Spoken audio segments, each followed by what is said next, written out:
Hi guys! Welcome and welcome back to my YouTube channel. It's me, Ate Nero, and mag-day off po ulit tayo. Today is Sunday, tomorrow is Lunes. Pasukan na sa Pinas. Naka-ready na ba ang lahat ng mga bulsa natin? Mga nanay, tara, let's go na!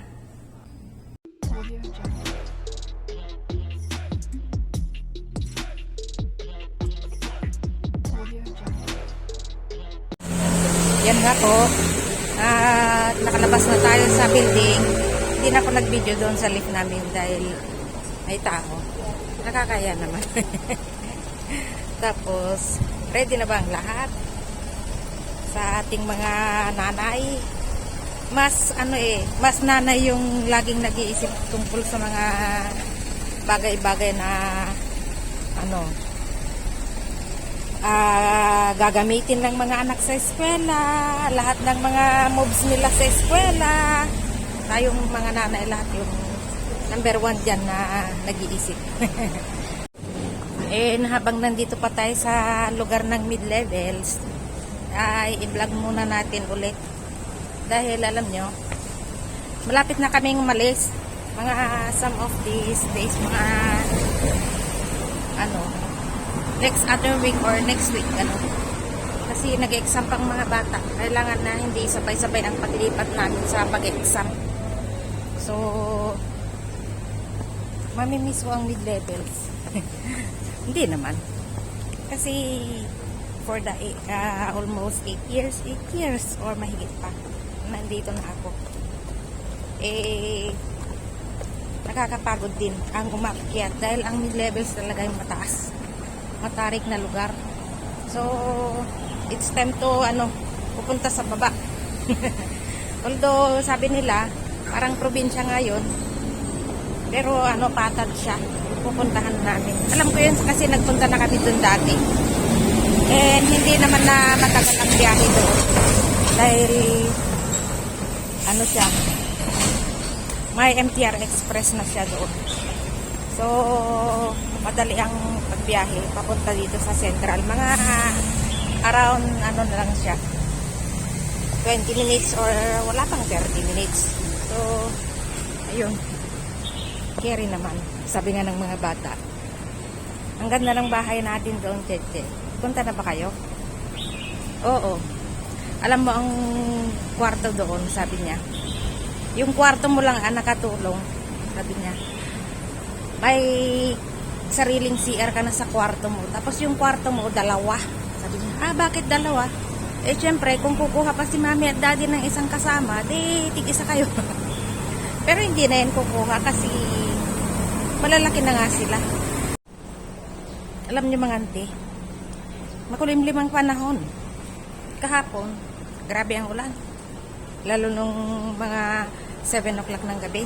Bumaba ako kasi may binili ako sa 7-Eleven. Tapos, sobrang ulan. May nakasabayan akong babae. Sabi niya, Cheche, pwede bang makisilong sa payong mo? Sige. Kaya hinatid ko hanggang doon sa may fusion. And sobra talagang ulan. Basang-basa lahat. Umaapaw yung tubig, parang ilog. Mamimiss ko din tong lugar na to, yung dinadaanan ko halos araw-araw. Dahil papunta na nga tayo dun sa Patag. Probinsyang Patag. Ito naman ay siting bundok. Pero pupunta pa rin ako dito sa mid-level, sa Central. Kasi dito nag-aaral yung bunso kong alaga. Ewan ko na lang kung magta-transfer siya ng paralan. Ewan na lang. Pero yung dalawa, kambal ko, tanong ako sa kanila, sa-transfer ba kayo ng school? Sabi ko no way, sabi nila. Kasi nga, doon sila nasanay. Andun lahat yung mga classmates nila mula nung kinder pa sila hanggang nag-graduate na sila ng elementary. May mga classmate pa rin silang dati. So, ayaw nila. Kasi maninibago talaga sila. Ito yung daanan na lagi kong mamimiss. Tapos, dun sa escalator, Kasi pag bumaba ako, dito ako dumadaan, lalo kung patas yung escalator, no use. Bakit pa ako dadaan doon? Eh, maghahagdan din lang ako. Kaya dito na ako sa street na to, dumadaan. Tingnan mo yung auntie, oh. Nag-ano siya, nag-exercise siya. Itong place na to, dito, sa Hollywood Road. Hollywood Road ang pangalan ng road na to. Dito lagi ako dumadaan, papuntang Central Market. So, maraming turista dito. Napakapangit na lugar, sabi ko sa inyo. Pero ang daming dumadayo. Tingnan nyo nga yan. Ito naman yung wet market ng Central. Iba pa yung Central Market na sinasabi, yung kinainan namin doon. Kaya mamimiss ko lahat ng mga lugar dito. Dahil dito ako nagtagal ng ilang years. Maninibago ako siguro doon sa lugar na pupuntahan namin dahil wala kang katsikahan doon. Although may mga Pilipina doon, pero bagong katsika, kachismis pa. Makulimlim, mga auntie. Grabe, kulimlim. Dahil ang sabi sa forecast, 70% ang ulan today. Kagaya din kahapon. Dito tayo sa Central. Ito yung building na nakikita dun sa bahay.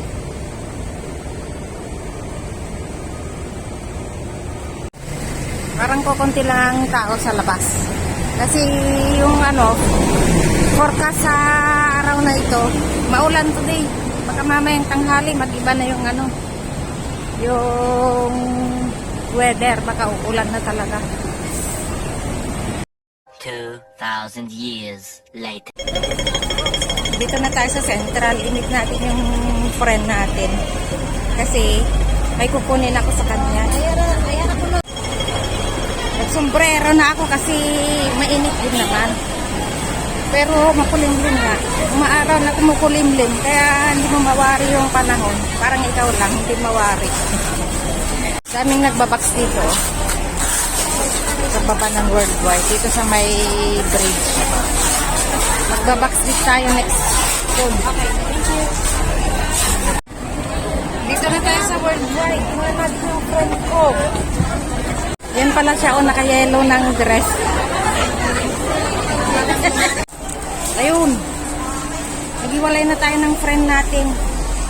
Kasi nagmamadali siya. Ano siya? INC siya. So, kailangan niyang umalis at pumunta doon sa simbahan niya. Ito yung kinuha natin sa kanya. Nagpabili ako sa kanya. Wala akong pera. Sabi ko, ibili mo nga ako ng ganyan body. Sabi ko. Sabi niya, sige, kunin mo sa linggo. Madali siyang takbuhan. Siya yung kinukuhanan ko ng ng load. Alam niyo mga auntie, may nasalubong akong mga babae na Pinay. Kasi nag-edit ako ng isang vlog ko. Sabi niya lang, ate, saan mo binili yan? Ito daw. Sabi ko, in-order ko dun sa friend ko. Sabi nila, magkano? Mura lang.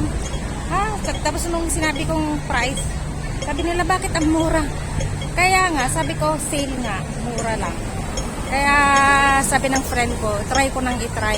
Para kung hindi ako komportable at hindi okay sa akin, pwedeng palit. Sabi nila, pwedeng kunin yung contact number mo para kung in case na gusto din namin, bibili kami. Sabi ko, sige. Okay lang na kunin mo yung number ko. Tapos binigay ko yun. Hindi na talaga tayo nabubuhay ng hindi nagka-camera, nag-vlog. Kaya lahat ng tao nag-vlog. Hindi na talaga tayo nabubuhay ng hindi nagka-camera, nag-vlog. Kaya lahat ng tao nag-vlog. Yun mga ante, nakita ko si Mabel, may hinihintay. So sabi ko, punta tayo doon. Ewan ko kung pupunta sila. Medyo mainit po mga auntie. So, nagsombrero ako. Tingnan nyo nga oh, nagre-reflect yung init sa mukha ko. Diba? Ang init. Mainit guys. Diba? Mainit. Ito ng pang-vlog ko soon. Tingnan natin ang mga auntie natin, mga buckets. Kasi parang tumilong yata sila dyan. Ayaw maulanan kung in case na uulan.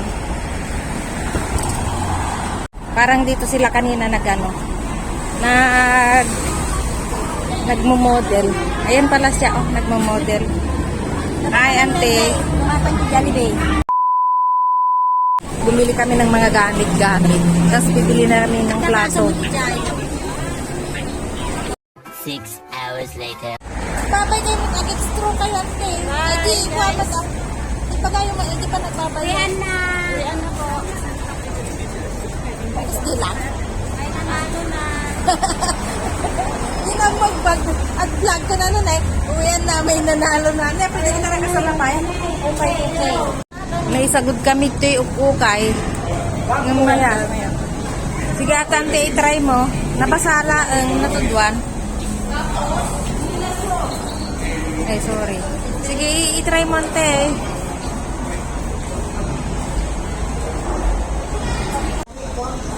Ukay-ukay lang din guys. Awalan naman napili na nga ukay-ukay.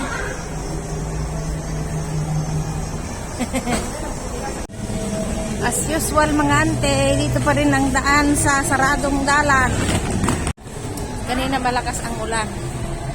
Kaya nagsilong-silong kami. Pero dati na kami nakasilong. Ayan sila oh. Ito ang post office ng bayan namin dati. Alas 7 na guys, maliwanag pa. Pero uwian na. Kasi bukas, pasok na naman ang mga bata. Yan po oh. May mga tambay pa dito. Marami pa sila. Ayan, dyan.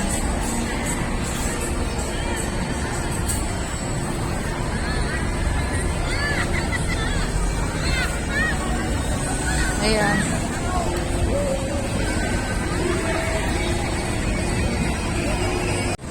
Iba guys, ang gandang liwanag. Paggabi, maliwanag. Pagtanghali, maliwanag pa rin, pero mainit. Ano na, medyo malamig-lamig na yung ihip ng hangin kasi gabi na. Dan muna tayo. Nung mga unang panahon ko dito sa Hong Kong, laging dito ang tambayan ko bago ako umuwi. Kasi medyo maaga-aga pa. Kasi ano lang, malapit lang sa bahay. Pero ngayon, doon na sa mga friend. Alam niyo ba, aalis na kami sa lugar na ito. Pupunta na kami sa ibang lugar. So, next time, maaga-aga na ang uwi ko para makaabot doon sa uwian. Siyempre, mag-MTR tayo. Bibiyahe na. Buti pa rito at medyo malamig-lamig. Ma-aircon. Diyan sa labas, sobrang init talaga. Kahit anong gawin mo, sobrang init. Parang ayaw ko pang umuwi kung ganito ang kalamig. Pero kailangan na natin umuwi. Dito nag-uumpisa ang escalator. Mamimiss ko tong place na to. Kasi dinadaan-daanan ko lang. Convenient pag nag-day off. Wala nang plete-plete. Ganun. Pero pagka nasa malayo na kami, siyempre, kailangan mong bumiyahe. Ay po, it's love say bye-bye. This is Ate Nero and nagsasabing salamat po sa pagsama sa araw na ito and God bless you all guys. Thank you. See you again on my next vlog. Salamat.